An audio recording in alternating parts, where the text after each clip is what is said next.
Oke, selamat datang teman-teman di course hari ini, yaitu Define Goal Success Metric and Prioritize with Impact Effort Analysis bareng Higher Maxi Premium Class. Jadi, hari ini kita mau belajar apa? Ya, kita akan belajar mengenai bikin suatu goals dan bikin action plan yang sangat precise atau bisa terstruktur, ya, terstruktur, precise, dan itu benar-benar bisa dijalanin. Karena apa? Kita pernah nggak sih kayak misalkan ada bos gitu, kita punya bos kita ngasih kayak project, tapi projectnya tuh kayak, hah, bos gue ngasih project tuh kayak nggak jelas banget nggak sih, ekspektasinya apa, pengennya kayak gimana, ini cuma gini doang gitu. Atau pernah juga nggak sih kayak misalkan, wah projectnya yang bos gue kasih tuh terlalu gede gitu, terlalu kayak nggak relevan, atau mungkin, oh ini bukan kerjaan departemen kita, ngapain kita harus kerjain, kayak gitu misalkan, contoh nih. Atau ada hal-hal lain yang terkait project, nah kita akan belajar hari ini gimana cara nyusun goals, karena goals itu adalah yang paling penting menentukan sebuah project itu bisa berjalan, gitu. Oke, bersama dengan Hairasi Premium Class, aku akan memperkenalkan diri terlebih dahulu hari ini. Oke, fasilitator hari ini adalah aku sendiri, jadi Tito Romanski. Aku saat ini ada di Strategic Lead HR Maxi ya, teman-teman, dari mulai tahun 2018 hingga sekarang. Di HR Maxi sendiri itu kita udah ada course itu yang memang sudah dilaksanakan secara offline dari tahun 2018 mengenai sistem mengenai fungsi manajemen di tahun itu. Tapi dengan berkembangnya sekarang, kita sekarang udah ada beberapa tema, misalkan kayak public speaking, kemudian seperti marketing, kemudian tech juga, UI UX seperti itu, kemudian digital marketing dan sebagainya. Kita udah cukup memperkaya tentang hal itu gitu. Nah, Hermes sendiri itu apa sih sebenarnya? Hermes itu sebenarnya adalah collaborative learning platform dengan vision kita punya untuk menjadi sebuah pusat inspirasi dengan fokus pada pengembangan diri. Nah, pengembangan dirinya itu terfokus pada karir, entrepreneur, dan skill-skill yang lainnya yang tentunya menunjang teman-teman punya kualitas diri. Nah, untuk riwayat kerja aku dulunya sebagai karyawan itu tahun 2012 dimulai dari program manajemen training. Nah, semuanya aku kerja di bidang keuangan ya, teman-teman. Jadi dimulai dari MT sebagai sales selama 2 tahun, kemudian setelah itu aku baru loncat ke bidang HR ya, HR, terutama di bidangnya di training and development dan talent management seperti itu. Nah, di sini juga ada kontak aku, ada di LinkedIn, kemudian ada di Instagram dan email. Feel free banget teman-teman kalau mau kontak aku atau kita mau discuss, silahkan kita berconnect atau di add ya teman-teman. Oke, sebelum aku mulai, aku pastiin terlebih dahulu teman-teman sekarang sudah punya kertas, dipersiapin dulu kertas, kalau nggak ada tolong diambil dulu kertas dan alat tulisnya, karena hari ini kita akan banyak latihan, jadi latihannya benar-benar step by step, so prepare kertas dan alat tulisnya. Dan kalau pengen santai boleh banget prepare snacknya yang ada gitu, minumnya boleh banget, karena kita akan serius tapi nyantai gitu. Nah, gimana kalau nanti ketika teman-teman akan exercise? Jadi caranya adalah nanti teman-teman bisa pause ketika aku bilang silahkan ditulis atau teman-teman silahkan dikerjakan. Itu bisa di pause dan teman-teman bisa mengerjakan exercise-nya seperti itu. Jadi kalau udah selesai baru di play lagi, pause lagi, play lagi seperti itu. Sehingga course ini akan benar-benar efektif buat teman-teman dan skill-nya bisa diaplikasikan. Oke, tanpa lama-lama, aku akan langsung masuk. Jadi agenda kita ada 3 hari ini mengenai bicara project. Jadi kita akan ngomongin tentang project-project itu sebenarnya apa, ya kan? Kemudian kita akan menyusun goals-nya secara smart dan akan menyusun action plan. Lalu di video kedua nanti kita akan mulai menggolongkan ke dalam matriks prioritas bagaimana supaya teman-teman lebih asik gitu ya, lebih tahu bagaimana cara memprioritaskan sebuah action plan supaya nggak jadi wacana doang gitu, atau kebanyakan action plan kadang-kadang cuma jadi wacana karena terlalu banyak, berangkatnya dari mana gitu kan, bingung. Nah, that's why kita ada matriks prioritas. Dan tentunya di setiap pembahasannya kita selalu ada exercise, namanya juga premium class, jadi harus ada sesuatu added value yang harus deliver, itu teman-teman bisa langsung mempraktekannya. Oke, bicara mengenai project, sebenarnya menurut teman-teman project itu apa sih? Silahkan dijawab, boleh di-pause kalau perlu, silahkan dijawab terlebih dahulu. Oke, definisi project itu adalah kegiatan atau aktivitas yang ada goals dan objektifnya. Jadi emang project itu udah harus ada ngapainnya, tujuannya apa, lalu outcomes atau outputnya itu udah harus jelas banget. Jadi kalau project nggak ada outcomes atau nggak tahu nanti outputnya apa, you have to think it again. Jadi nggak bisa dijalani langsung, tapi harus benar-benar tahu output atau outcomes-nya apa. Dan ada jangka waktu tertentu. Jadi project itu sebisa mungkin atau memang harus sesuai dengan deadline atau jangka waktunya. Kalau nggak sesuai deadline, wah pasti ada penambahan kayak misalkan apa cost atau biaya. Kemudian ada penambahan lagi misalkan resource yang ada lainnya, orang mungkin manusia atau sebagainya, sehingga itu akan nambahin kerjaan aja. Jadi harus sesuai waktunya, harus precise gitu. Nah, tahapan dalam project sendiri menurut PMBOK atau Project Management Book of Knowledge itu ada 4.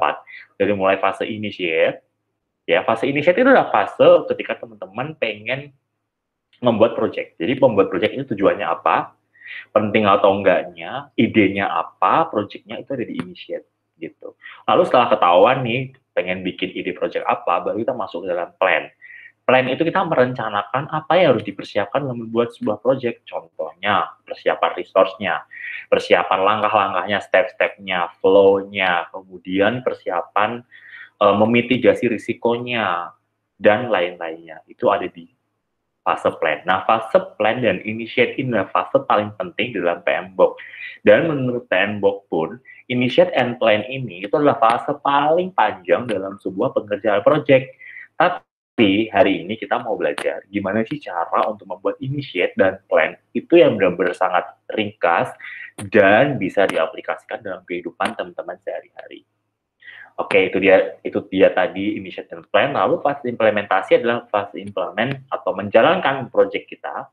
Dan fase evaluate adalah fase untuk setelah project itu jalan, kita akan mengevaluasi apakah project ini sudah baik, atau perlu ditingkatkan, atau perlu di-kill mungkin kalau tidak berhasil, atau perlu di-copy ke project yang lebih besar misalkan, seperti itu. Nah, kita akan belajar sesuai dengan tema hari ini, gimana sih merancang sebuah goals dan action plan yang precise ya, teman-teman, yang precise, atau hal yang bisa teman-teman bikin itu benar-benar clearly brief. Nah, kita akan mulai.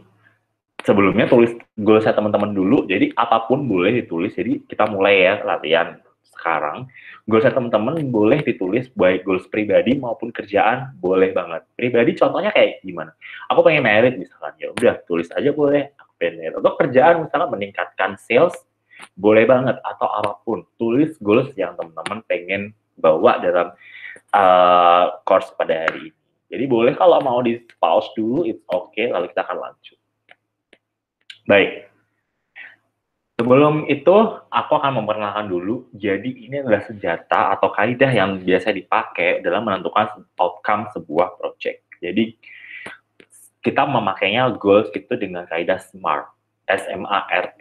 Jadi spesifik, measurable, achievable, realistic, dan time bound. Oke, A dan R ini bisa attainable atau achievable atau attainable. Kalau R ini bisa realistic atau relevan. So ini aku bagi menjadi 2 part, yaitu part construct dan part check.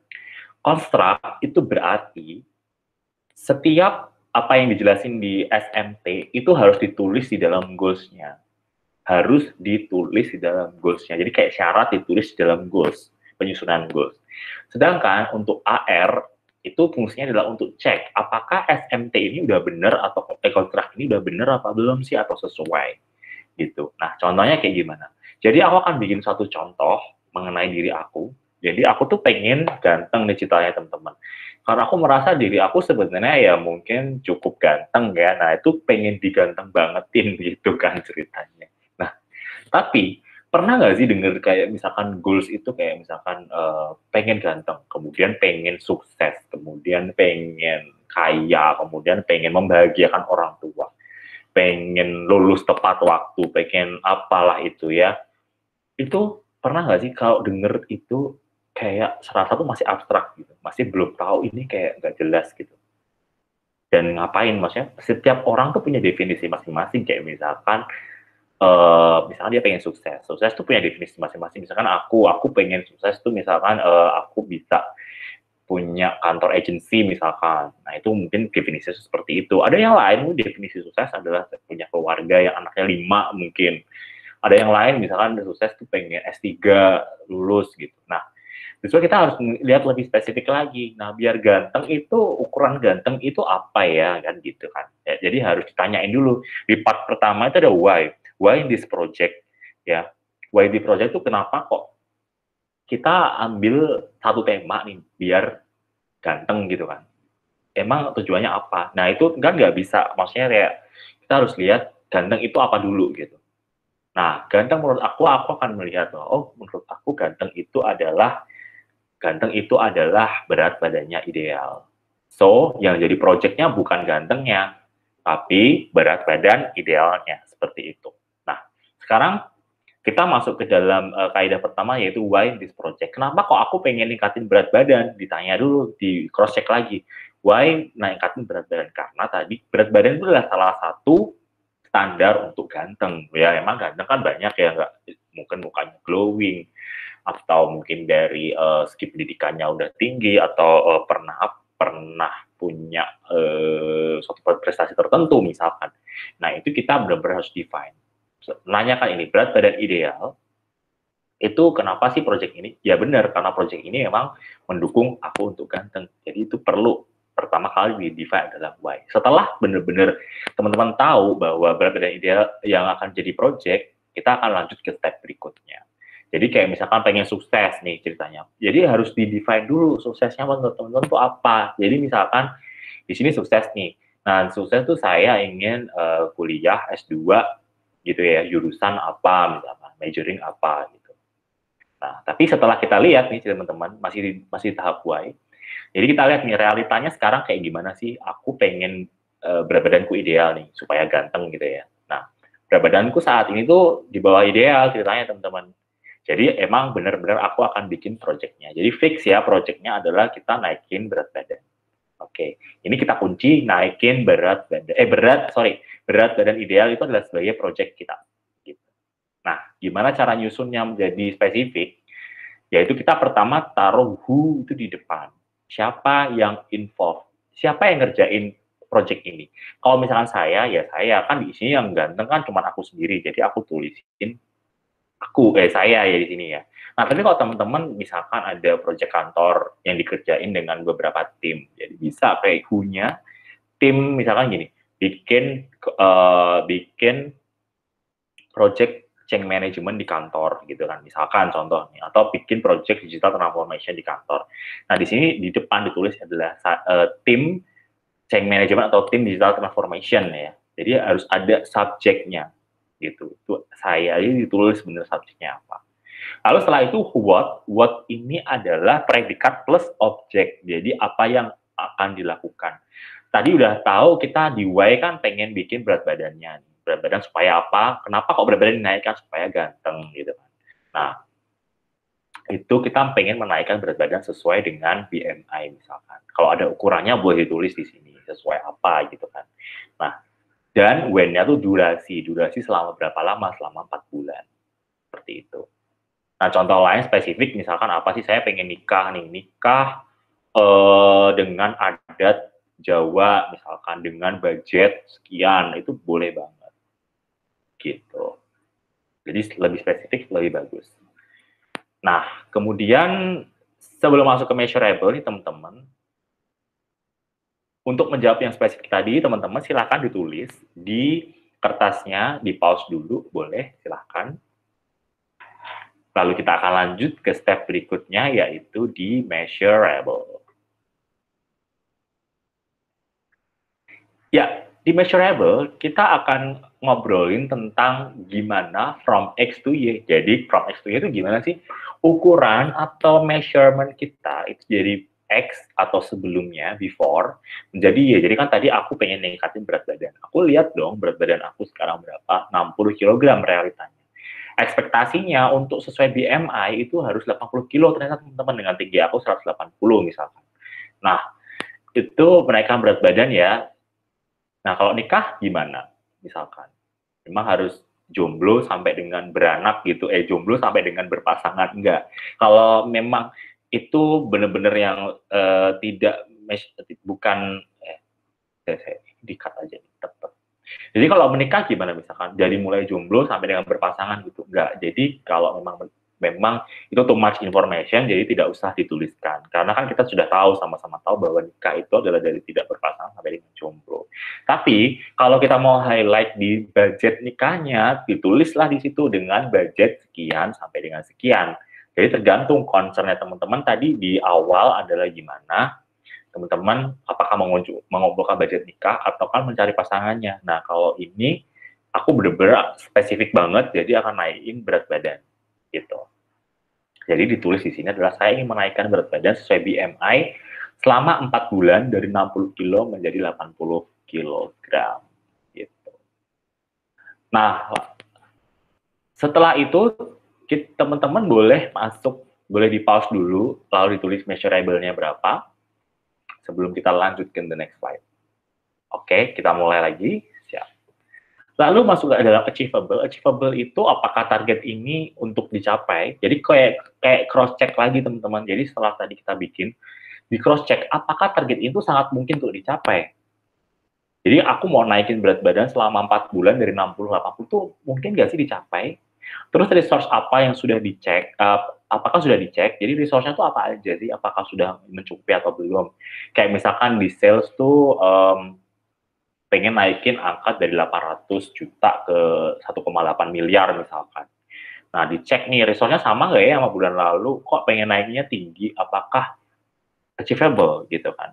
Lalu kita lihat ada bagaimana track record selama ini. Kalau memang ada track record yang sebelum-sebelumnya, misalkan ya rata-rata pencapaian sales misalkan saya itu cuma 200 juta atau 300 juta.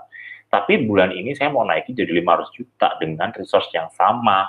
Resource yang sama tuh means adalah orang dengan jumlah orang yang sama atau orang yang memang udah di-develop atau belum nih. Jadi kalau udah di-develop mungkin akan bisa naik, tapi kalau belum di-develop atau sama aja kayak bulan lalu, keadaannya apakah masih bisa naik? Nah,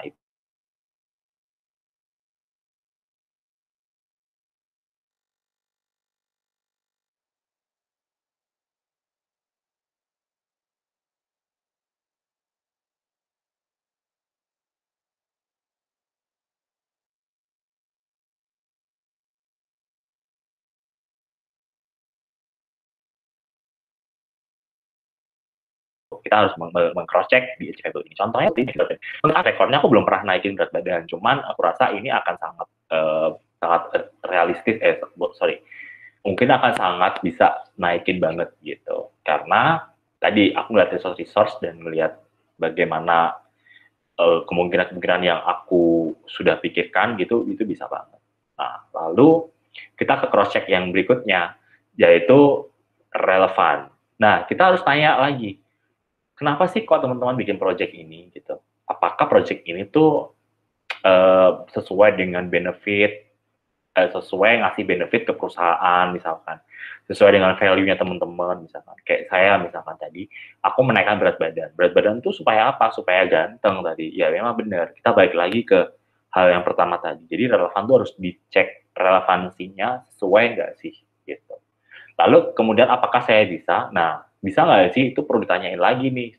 Dari segi teman-teman tuh, dari segi subjeknya atau orang-orang yang involved tuh apakah bisa punya kapabilitas kah, punya concern yang sama kah, punya vision yang sama kah, dicek lagi gitu. Misalkan kayak yang ngejalanin project digital transformation itu adalah project adalah HR, mungkin nggak sih? Ya mungkin aja digital transformation emang bisa dijalankan sama orang, tapi untuk yang mendigitalize itu kan harus orang IT nih ceritanya atau orang tech.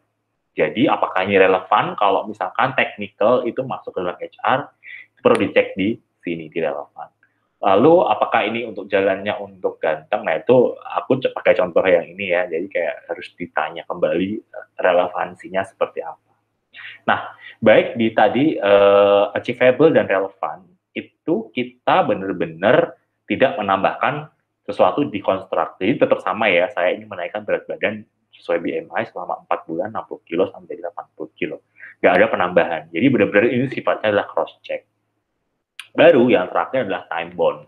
Time bond itu adalah selalu ada deadline di dalam sebuah proyek. Supaya tadi aku udah jelasin bahwa kita benar-benar harus strict to the time.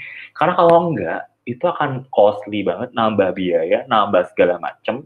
So, itu akan jadi parah banget terhadap proyeknya teman-teman. Gitu. Ya.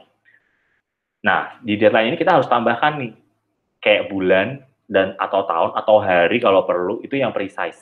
Benar-benar yang precise. Nah, kenapa kok ini ada di when tadi itu di spesifik, jadi selama 4 bulan ya, dari 60 ini sampai dengan Februari 2021, kenapa di step 2 kali? Karena supaya time bound ini tercapai, karena kebanyakan project itu gagalnya ada di time. Mereka akan mundur, akan segala macam belum kelar kayak gitu, itu selalu di time. That's why kita harus step ini menjadi 2 kali. Tetapi kalau memang di sini kita tidak menuliskan atau cuma satu aja, itu juga nggak masalah. Yang penting sudah ada parameter waktunya. Jadi misalkan kalau aku tulis saya ingin menaikkan berat badan sesuai BMI dari 60 kilo menjadi 80 kilo pada Februari 2021, itu boleh banget, sah-sah aja gitu. Sah-sah banget gitu kan. Oke. Nah, sekarang teman-teman silahkan dikerjakan dulu, goals-nya diperbaiki, sehingga menjadi seperti ini. Silahkan di-pause dulu, lalu kita akan mulai lagi. Oke, sekarang kita akan membuat action plan. Nah, jadi sebagai latihan, silahkan di-pause dulu, teman-teman kerjain, silahkan di-pause ya, nanti teman-teman silahkan bikin action plan apa untuk mencapai sebuah goals teman-teman tadi. Oke, kita akan mulai cara menulis action plan yang benar. Nah, tadi kan masih ingat dong, aku punya goals menaikkan berat badan sesuai BMI dari 60 menjadi 80 kilo pada Februari 2021. Lalu action plan-nya yang kutulis adalah seperti ini, teman-teman. Yang kepikiran di aku adalah 6, yaitu gym 3 kali seminggu dengan membership, makan 7 kali sehari dengan menu high protein, tidur cukup 8 jam sehari, beli protein bar dan whey menggunakan jasa personal trainer, install aplikasi kebugaran dan body goals. Nah, untuk teman-teman, apa yang perlu direvisi dari goals ini? Ya, kalau kita melihat dari goals dari action plan 1, 2, dan 3, ini semua ada ukurannya. Gym 3 kali seminggu, makan 7 kali sehari, tidur cukup 8 jam sehari. Jadi ada benar-benar patokannya, parameternya tuh ada. Nah, kalau kayak gini beli protein bar dan whey, itu kita nggak tahu. Protein barnya tuh seberapa gram, seberapa kilo, jenis apa, itu harus kita benar-benar cari tahu dulu, gitu. Ya, jadi tetap ada spesifiknya. Kemudian menggunakan jasa personal trainer gitu misalkan, mau berapa kali jasa personal trainer dalam sebulan misalkan. Sesuai kita harus lebih ada parameternya, misalkan tidur cukup 8 jam sehari, makan 7 kali sehari, seperti itu. Jadi silakan nanti bikin yang contoh yang benar adalah 1, 2, dan 3. Dan bikin action plan ini tuh bener-bener ya, sekali lagi, bener-bener applicable dan bisa langsung dijalankan. Jadi jangan bikin action plan itu yang abstrak-abstrak gitu. Jadi kayak apa sih, ini kayak misalkan gini ya, nge-gym, makan banyak, tidur cukup, udah itu doang, itu nggak akan berjalan. Jadi benar-benar harus di step. Berapa kali, berapa banyak, dan kalau perlu ada parameternya juga kayak gitu. So action plan must be applicable. Gitu. Oke, sekarang teman-teman tadi sudah tulis action plan-nya, silakan di pause terlebih dahulu, lalu silakan dibenahi menjadi action plan yang benar. Oke, kita udah ngebahas nih tadi teman-teman tentang cara membuat sebuah goals yang smart, dan action plan yang sangat aplikatif. Nah, kita sekarang akan masuk ke dalam chapter kedua, yaitu bikin matriks prioritas. Oke, kita coba ya. Nah, pernah nggak sih teman-teman merasa bahwa too much action plan kayak tadi kan action plan aku ada 6 ya. Bisa nggak sih kalau action plan itu jadi kayak 7, 8, 9, 10, 20, 50, atau 100 gitu. Wah, gila nggak sih bakal banyak banget sehingga kita akan bingung nih ngerjainnya gimana. Akhirnya nggak dikerjain karena saking banyaknya. Kayaknya semuanya penting jadinya, jadi kayak susah banget dikerjain. Lalu udah dikerjain tapi tidak berhasil dan maksimal. Wah, iya emang sih dikerjain semuanya udah, tapi kok nggak berhasil ya? Jangan-jangan kayak kita ngerjain tuh kayak salah gitu. Dan terakhir yang sering jadi problem adalah, aduh susah deh, nyerah gitu kan. Nah, kita akan bikin gimana cara mengukur action plan itu yang precise. Nah, berdasarkan impact, effort, analysis. Gimana caranya? Yuk kita cek terlebih dahulu. Yes, ini adalah matriks prioritas. Di sini kita tuh kayak bikin action plan tadi itu di sini. Kita masukkan ke dalam tabel ini. Jadi di sini ada number, aku jelasin dulu ini number. Action plan ini silakan teman-teman tadi tulis action plan-nya di sini ya. Lalu ada kita ukur kriterianya berdasarkan impact dan effort analysis. Nah, impact itu terdiri dari, kita akan menilai dari financial benefit, satisfaction, dan efisiensi. Tapi ini tuh bisa banget teman-teman tambahin sendiri, parameternya boleh banget, nggak apa-apa. Jadi sesuai dengan project teman-teman, apa sih misalkan boleh banget ditambahin di sini. Lalu ada effort. Effort ini mulai dari probability success tuh adalah kemungkinan berhasilnya berapa, ribet nggak sih, cost-nya berapa, secara harga, dan gimana. Lalu kita akan mentotal, lalu kita akan menjadikannya prioritas. Nah, cara ngisinya adalah begini. Skor itu kita bagi menjadi 3. Jadi 1, 3, dan 9.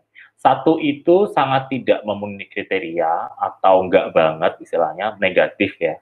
Kalau 3 itu ada kemungkinan atau cukup lah sosok memenuhi kriteria, tapi ya enggak nyimpek-nyimpek banget itu. Yang 9 itu sangat memenuhi kriteria. Atau, wah ini kalau 9 itu artinya berimpact sekali atau atau mudah sekali dilakukan kayak gitu. Nah, di sini kita cek skor yang tertinggi adalah prioritas yang paling tinggi. Nah, contohnya kayak gimana, kita langsung ke contoh. Tadi masih inget ya action plan-nya. Gym 3 kali seminggu, makan 7 kali sehari, tidur cukup kayak gitu. Nah, ini nanti dibenahi terlebih dahulu. Nah, aku rasa nge-gym 3 kali seminggu itu secara financial benefit tidak mendatangkan finansial, karena apa? Ini boros sebenarnya. Jadi aku nggak bisa save money sebenarnya sih dengan nge-gym 3 kali seminggu, karena harus bayar transport dan sebagainya di sini. Dari satisfaction, puas nggak sih? Puas dong, kan gymnya dengan membership, jadi di tempat yang cukup oke, cukup asik, dan pasti puas gitu. Ada walking attire-nya, dan fasilitas-fasilitas yang disediakan pasti juga asik. Secara efisiensi, ya efisiensi sih. Efisien, kita ada alatnya di situ, tapi aku harus kayak berangkat dulu gitu loh. Harus kayak berpindah dari tempat satu ke tempat lain. Gitu. Nah, kalau kita nilai effortnya gimana? Aku kasih 3 deh secara probability success. Ya, sebenarnya tinggal niatnya aja sih. Kalau aku lagi on fire, ya bagus. Tapi masalahnya aku anaknya agak mageran, jadi aku kasih 3 aja. Karena emang effortnya menurut aku tuh kayak ngebangkitin diri itu ada PR di situ, jadi aku tulis sementara 3. Lalu simplicity. Dari simple nggak sih, ribet nggak sih? Ya nggak ribet-ribet banget sih, tapi ya berpindah tempat tadi, harus melewati macet, naik MRT atau segala macam ya. Jadi aku tulis 3 dulu karena emang agak butuh effort ekstra gitu ya untuk berpindah. Lalu secara cost gimana? Enggak banget, karena mahal. Jadi mungkin sebulan sampai 800.000 atau 900.000. Itu sangat mahal buat aku. Jadi kita jumlahin semuanya, kita langsung total seperti ini. Nah, itu kita total. Jadi benar-benar dicek satu-satu. Jadi mulai makan ini kita cek. Secara financial benefit 7 kali sehari gimana sih? Iya, nggak apa-apa sih, nggak masalah. Tapi harus masak sendiri nih. Secara financial benefit bisa ngirit kok, ya lumayan lah bisa saving kalau masak sendiri. Ya nggak ada masalah lah. Kepuasan gimana? Puas dong, makan 7 kali sehari, masa nggak puas kan? Gitu. Kenyang pasti. Tapi rasanya enak apa enggak, nah itu perlu dipikirin lagi sih. Lalu efisien nggak? kalau makan 7 kali sehari. Sebenarnya cukup efisien, tinggal ngatur waktu aja, cuma tinggal masak doang itu gampang kok, kalau enggak ya aku tinggal beli aja di GoFood atau di manapun gitu kan. Probability sukses pasti, kalau aku makan banyak, tidur cukup, olahraga, itu pasti akan sukses, karena asupan protein itu banyak. Gitu. Jadi kita semuanya harus di total. Nah, di sini, skor dengan total paling banyak, itu di nomor 1. Kita prioritaskan. Seperti itu ya. Oke, lalu sekarang saatnya kita pause, lalu teman-teman silakan ditulis impact effort analisisnya sesuai dengan ini. Silakan di pause. Oke, kita akan lanjut. Kalau tadi menurut teman-teman itu terlalu sangat detail, nah kita pakai nih matriks kedua juga boleh. Jadi kita cuma bagi nih nomor, action plan, impact, effort, kemudian bobotnya, dan prioritasnya. Nah ini lebih mudah. Dari impact kita tulisnya adalah 1, 4, 8, dan 16. 1 itu paling low impact, 16 itu paling berimpact. Kalau effort, 1 itu paling susah, 4 itu paling mudah. Nah, impact itu 1, 4, 8, 16, dan effort 1, 2, 3, 4 ya teman-teman ya. Nah, kenapa kok tadi, baik di contoh pertama dan contoh kedua, kenapa kok angkanya itu berinterval ya, 1, 4, 8, 16? Karena supaya ada pembeda intervalnya yang tinggi. Jadi kalau tinggi kayak gini kan kelihatan nih. Kalau 56, 57, 58, 59 kan tidak ada beda kayak so-so 11, 12 gitu nggak sih? Nah, seperti itu. Jadi kita tinggal tulis aja. Kayak gini, misalkan gym 3 kali seminggu, menurut aku impactnya gede nggak? Ya gede sih. Gitu kan. Gede kok, gede. Kalau nge-gym pasti bakalan naik berat badannya. Lalu effortnya gimana? Ya harus bayar, harus ini, harus pindah tempat, terus gimana, lalu ribet, jadi aku kasih 1. Tinggal dikalikan 16 kali 1 berapa? 16, kayak gitu. Nah ini kita kalikan. Yang skornya paling tinggi kita tetap akan taruh di prioritas. Nah, kita akan coba teman-teman, silakan di pause lagi, silakan dicoba untuk matriks prioritas kali ini. Nah, kita udah sampai di let's group exercise. Jadi ya terakhir nih teman-teman. Kita udah belajar tadi mulai dari bikin smart goals, lalu kita bikin action plan, lalu kita masukin ke dalam matriks prioritas. Sekarang kita mau latihan dari mulai awal sampai akhir. Silahkan di pause dulu, lalu teman-teman latihan bikin project yang asik, bikin project yang sangat berimpact buat teman-teman, yang benar-benar teman-teman butuhkan dalam latihan ini. Oke, boleh di pause dulu, kita akan mulai setelah ini. Ya, itu tadi. Thank you teman-teman udah mengikuti course pada hari ini. Senang banget aku bisa memfasilitasi teman-teman di course ini, karena aku yakin teman-teman pasti juga udah ngerjain dengan benar, teman-teman juga udah ngerjain dengan udah berpikirnya lebih kritikal, lebih kreatif, dan sebagainya. Nah, habis ini kita ada course-course yang lain, misalkan kayak membuat planning secara terstruktur, jadi mulai dari awal hingga benar-benar kita menganalisa mendalam, hingga akhirnya kita bisa mengkontrol dengan baik. Lalu kita akan belajar problem solving juga ada, kelas yang upcoming, dan kita juga yang paling dekat ada kelas Kaizen. Jadi bagaimana mengimprove proses kerja atau continuous improvement dalam kehidupan kita. Tetap stay tune di programnya Hire Maxi Premium Class, supaya teman-teman bisa upgrade skills dan kemampuan personal development teman-teman. Baik, aku Tito, thank you udah ikut kelas hari ini, semoga bermanfaat, dan pastinya harus diaplikasikan dalam kehidupan teman-teman ya. See you!